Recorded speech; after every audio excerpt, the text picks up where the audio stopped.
السلام عليكم ورحمة الله وبركاته. اهلا بيكم في فيديو جديد من مامي كرافتس. فيديو النهاردة ان شاء الله هننفذ مع بعض الصبارة الصغنطوطة اللطيفة دي. شكلها جميل جدا وفكرتها سهلة ومناسبة ان شاء الله للمبتدئين. مش هنحتاج فيها غير غرزة الحشو وغرزة المنزلقة، والوردة الصغنطوطة دي هنستخدم فيها غرزة العمود ب2 لفة. كل الفيديوهات اللي فيها ازاي بنشتغل الغرز دي بتفصيل وشرح مبسط هتلاقوها تحت في الديسكريبشن بوكس، وكمان هتلاقوا في اول تعليق على الفيديو لينك سلسلة تعلم الكروشيه للمبتدئين لأي حد حابب يدخل عالم الكروشيه. تعالوا بقى يلا على طول نروح ونشوف هننفذها ازاي. الادوات اللي هنحتاجها عشان نعمل الصبارة، فاول حاجة هنحتاج خيط باللون الاخضر، اي درجة من درجات الاخضر شغالة معانا عادي مفيش مشكلة، وكمان اي نوع خيط، صوف، قطن، اي حاجة. الخيط ده كوتون جولد بلس. كمان هنحتاج من نوع الخيط ده اللي هو اسمه اياز، احنا هنا في مصر بنقول عليه خيط كريستال. هنحتاج كمان خيط باي لون يكون رفيع عشان نعمل بيه الوردة اللي فوق الصبارة. بعد كده هنحتاج العلبة بقى اللي احنا هنثبت فيها الصبارة دي. كانت علبة اللي هي بيبقى فيها ورد ديكور ده باظ يعني واتكسر. طبعا برضو العلبة ممكن ليها بدايل كتير، يعني ممكن مثلا مج عندنا قديم متكسر ونعيد تدويره تاني، اي علبة كرتون تكون بنفس الحجم ده او اي حجم تاني واحنا نظبط الصبارة على قدها. كمان ممكن لو انتوا حابين تهدوها لحد، او لو حد عاوز يعملها كمشروع مثلا ويعمل منها قطع واوردرات للعملاء وكده، هتلاقوا بوتس زي دي كده عند محلات الزرع، يعني عند المحلات اللي هي بتاعه الزرع وكده هتلاقوا عندها القصص اللي هي بتاعه الزرع الصغيره دي، فممكن تجيبوا منها وكمان بالالوان اللي انتوا عايزينها وتشتغلوا فيها. وهنحتاج فايبر عشان حشوه الصباره، وابرة التنظيف والمقص. مع الكوتون جولد بلس هستخدم ابرة 4، ومع الخيط الكريستال لما اجي اشتغل فيه هستخدم ابرة 2.5. هنبدأ اول حاجة بالجسم الاساسي للصبارة، وهنبدأ بعقدة البداية، وهنشتغل عدد من سلاسل البداية هيكون بالطول اللي احنا عايزينه للصبارة بتاعتنا.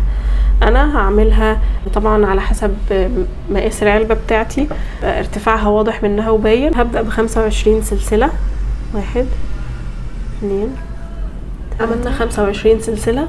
هنبدأ هنسيب اول سلسلة اللي بعد الابرة على طول، وهندخل في تاني سلسلة في ضلع السلسلة اللي فوق ونشتغل غرزة حشو. يعني بندخل الابرة في ضلع السلسلة وبناخد الخيط ونطلع، بنلاقي عندنا على الابرة حلقتين، بناخد الخيط وبنطلع من الحلقتين، وهنكمل باقي السطر كله من غرز الحشو. وصلت لاخر سلسلتين في السطر هشتغل فيهم حشو. دي اخر سلسلة اللي جنب عقدة البداية.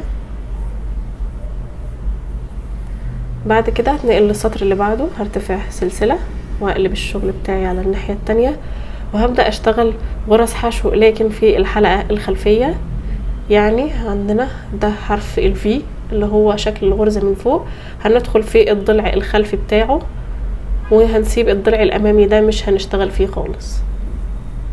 هبدأ اشتغل حشو في الحلقة الخلفية او في الباك لوب.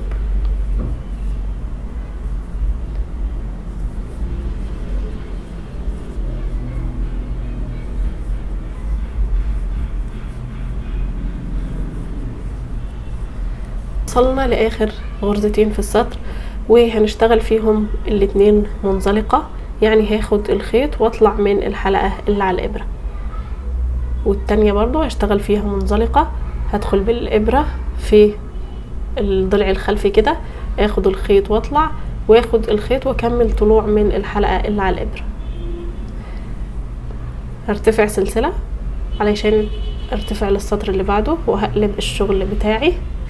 هشتغل في اول 2 في السطر منزلقة، يعني هاخد الخيط واطلع من كل الحلقات اللي على الابرة، وبرضو الغرزة التانية هشتغل فيها منزلقة بالشكل ده. وده يمكن من الاستخدامات بتاعه غرزة المنزلقة، غير ان احنا بنستخدمها في قفل السطور او في الانتقال بين الغرز او كده، ان احنا لما بنبقى عايزين نشتغل جزء ملموم كده او مفهوش اي ارتفاعات خالص، فبنشتغل عليه سطور منزلقة زي ما هنشوف الشكل في النهاية ان شاء الله. اول غرزتين اشتغلناهم منزلقة، وبعد كده هنكمل باقي السطر حشو في الحلقة الخلفية بالشكل ده، حشو في الباك لوب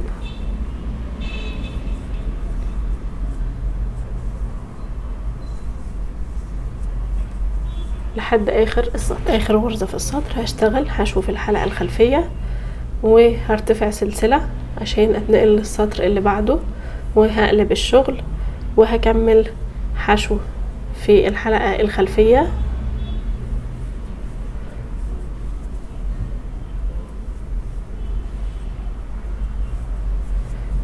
لحد اخر السطر، لحد ما اوصل لاخر غرزتين في السطر، وهشتغلهم برضو منزلقة زي ما عملنا في السطر اللي قبله. هنا لاخر غرزتين في السطر هشتغلهم برضو منزلقة، يعني بدخل في ضلع السلسلة الخلفي وباخد الخيط وبطلع من كل الحلقات اللي على الابرة، هشتغل سلسلة، هتنقل للسطر اللي بعده فوق المنزلقة 2 منزلقة بالشكل ده، وبقية السطر كله حشو في الحلقة الخلفية.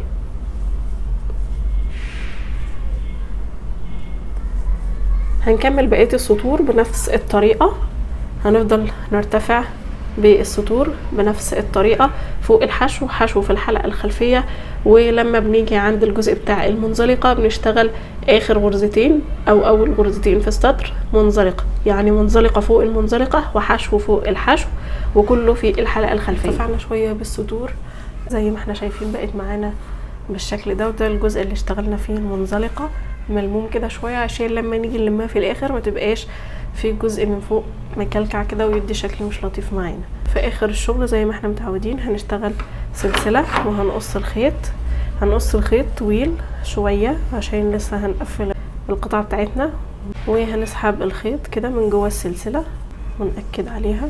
هنستخدم بقى الخيط اللي هو الكريستال عشان يدينا الافكت بتاع الشوك اللي بيبقى على الصبار.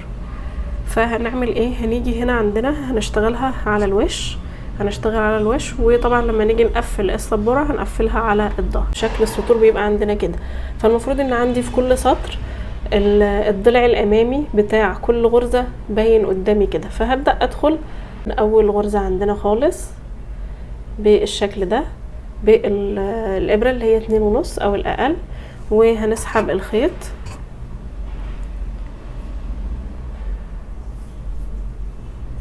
بالشكل ده، وهنبتدي نرتفع سلسلة، هنرتفع سلسلة، وهنبتدي في نفس المكان اللي احنا ارتفعنا منه السلسلة هنعمل غرزة حشو،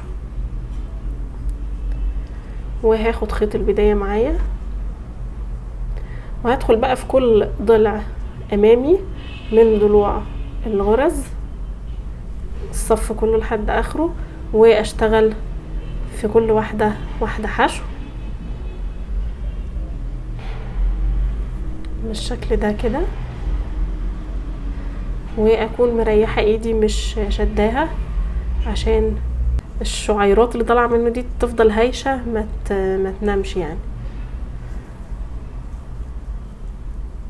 وهبتدي اشتغل كده بالطول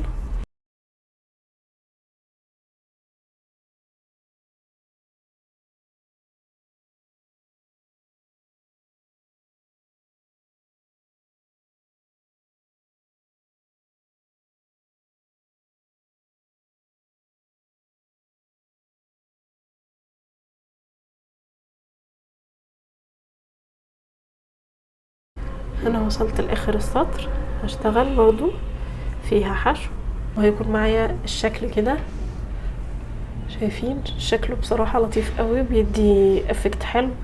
اكمل باقي السطور بنفس الطريقة، اوريكم ازاي نتنقل للسطر اللي بعده. هنيجي في اخر القطعة بتاعتنا في القاعدة بتاعتها كده، ونبدأ نشتغل بس منزلقة في اماكن كده عشان نبدأ نتنقل او نوصل للسطر اللي بعده كده بالشكل ده كده. شايفين انا اشتغلت كام واحدة منزلقة كده عشان بس اتنقل للسطر اللي بعده، وهبدأ برضو السطر اللي بعده بالشكل ده، هدخل وهشتغل حشو في كل ضلع امامي للضلوع.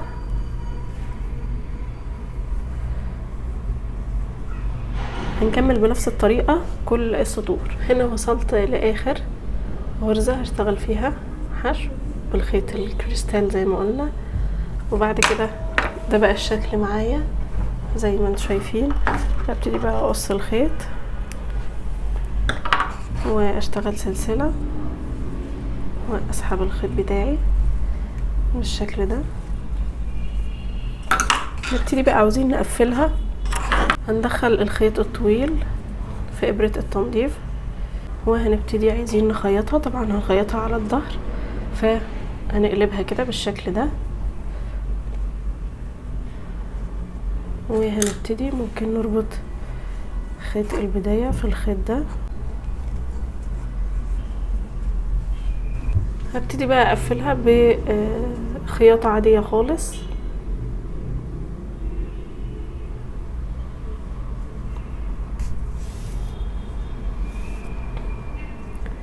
هدخل في ضلع السلسلة ده وضلع من ضلوع الحشو،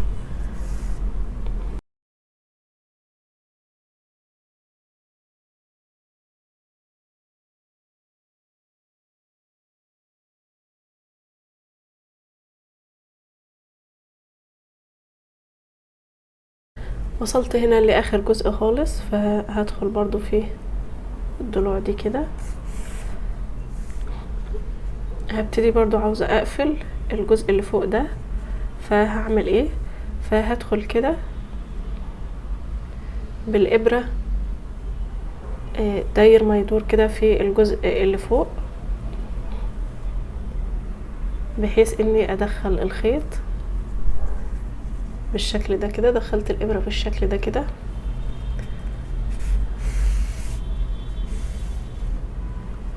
وهكمل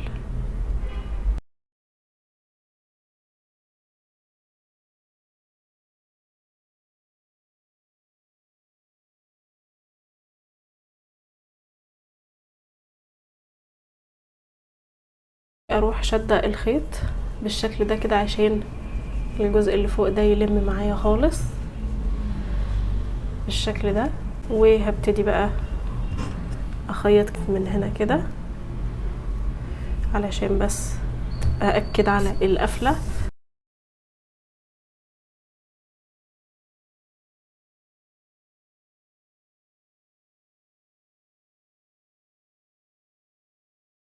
اخر جزء بقى هداريه بين السطور كده عشان ابدأ اقص الخيط بتاعي.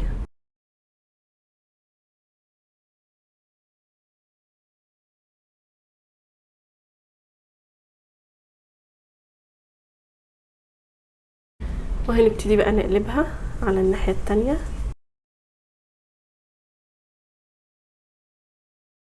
زي ما انتم شايفين بصراحة شكلها حلو قوي، شكلها جميل. هبتدي بقى احشيها بالفايبر.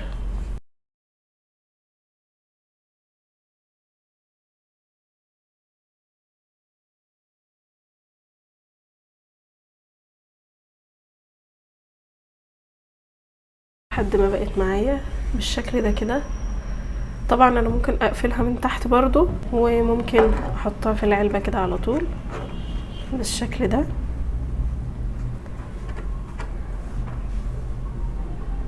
وممكن برضو ان انا احط مثلا شمع تحت او اي حاجة تلزقها يعني، واحطها كده. بس انا بفضل ان احنا نسيبها كده عشان لو احنا حبينا نشيلها ونغسلها ولا حاجة نشيل الفايبر ونغسلها بكل سهولة. وبقت معانا بالشكل زي ما انتم شايفين. هي كده حلوة جدا، يعني ممكن تستخدم كده على طول او نكتفي لحد هنا. خلينا نعمل وردة صغنونة ونشوف هتبقى احلى بالوردة ولا من غير. عشان نعمل الوردة فهنحتاج الخيط بأي لون. طبعا ده خيط أليس ديفا، وهستخدم معاه إبرة مقاس 2.5. هنقرب الصورة عشان الخيط رفيع. هبدأ أول حاجة بعقدة البداية،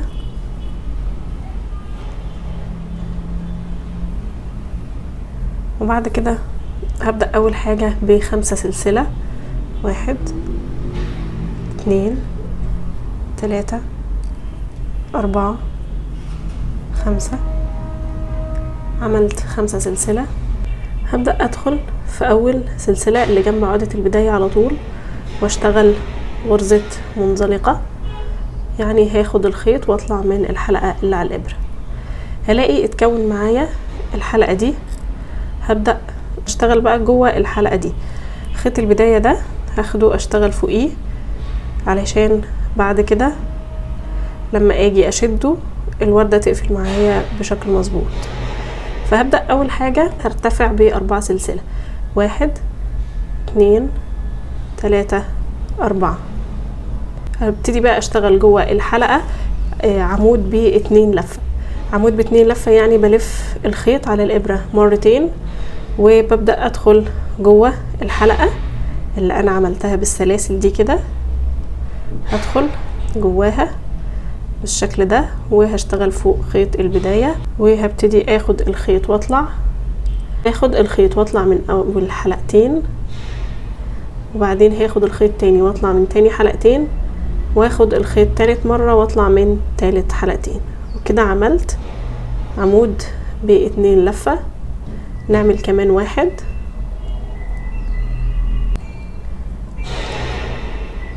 هاخد الخيط واطلع من اول حلقتين واخد الخيط تاني واطلع من تاني حلقتين واخد الخيط تالت مرة واطلع من تالت حلقتين. اشتغلت 4 سلسلة و2 عمود بلفة. هشتغل كمان 4 سلسلة. 1 2 3 4 وهخش في الحلقة واشتغل منزلقة عشان اقفل البتلة الاولى اللي انا عملتها وهي دي اول بتلة في الوردة بتاعتنا. نفس الموضوع هكرره 5 مرات عشان اعمل 5 بتلات في الوردة. يعني هرتفع 4 سلسلة. 1 2 3 4. هشتغل 2 عمود ب2 لفة. هاخد 2 لفة خيط على الابرة. هدخل في الحلقة اخد الخيط واطلع. هاخد الخيط واطلع من اول حلقتين. هاخد الخيط واطلع من تاني حلقتين. هاخد الخيط واطلع من تالت حلقتين. كمان 1.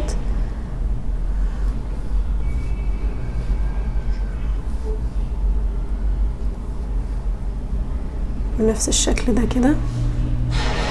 وبعد كده هقوم شغالة 4 سلسلة وقافلاها بمنزلقة بالشكل ده. عملت بتلتين. هكمل كمان 3 مرات عشان يبقى عندي 5 بتلات كده. دي اخر منزلقة اشتغلتها في البتلة الاخيرة. باجي بعدها بقوم عاملة سلسلة عشان اقص الخيط بتاعي وبقص الخيط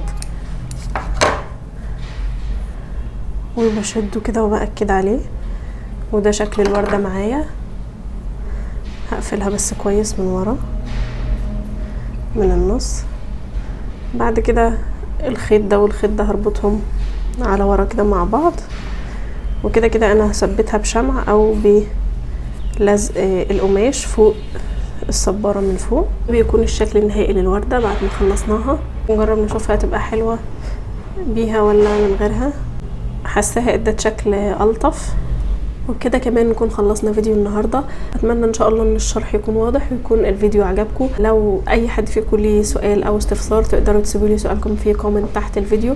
واستنوا ان شاء الله مشاريعنا الجديده وافكارنا الجديده واستنونا وتابعونا.